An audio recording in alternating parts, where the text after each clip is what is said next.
Good morning, everyone. I'm Riley King, and welcome to my morning news report right here on the Riley King Network. Let's begin. Early release school closures planned for Wednesday. Crews treat roads ahead of winter storm.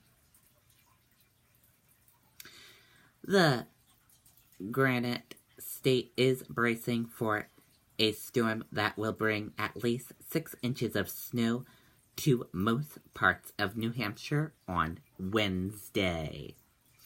Hundreds of school districts across the state are calling for early releases or canceling classes altogether.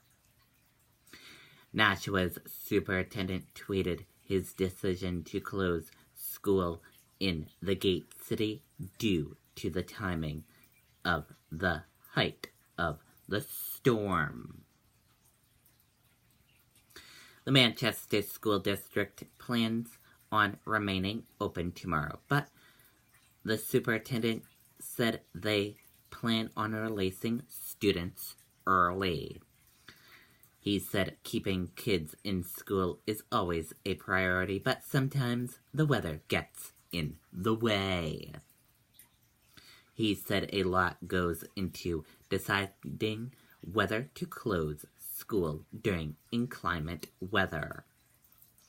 He said he made the decision early enough to allow parents to plan. Workers in many cities and towns were busy filling potholes before more bad weather arrived. The cycle of freezing and warm weather this winter have taken their toll on the state's roads. Granite Staters said they're ready for whatever happens. In Londonderry, a number of problem potholes have been reported, officials said. State and local public works crews were busy fixing Route 102, Ash Street, and Pillsbury Road.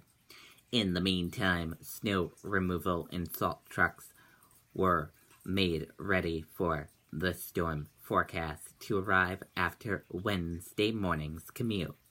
The State Department of Transportation issued an advisory for all state highways and electronic billboards. Remind drivers to be prepared. That does it for my morning news report right here on the Riley King Network. I hope you all have a great rest of your day, and I'll be back with another news report later on today. Goodbye, everyone.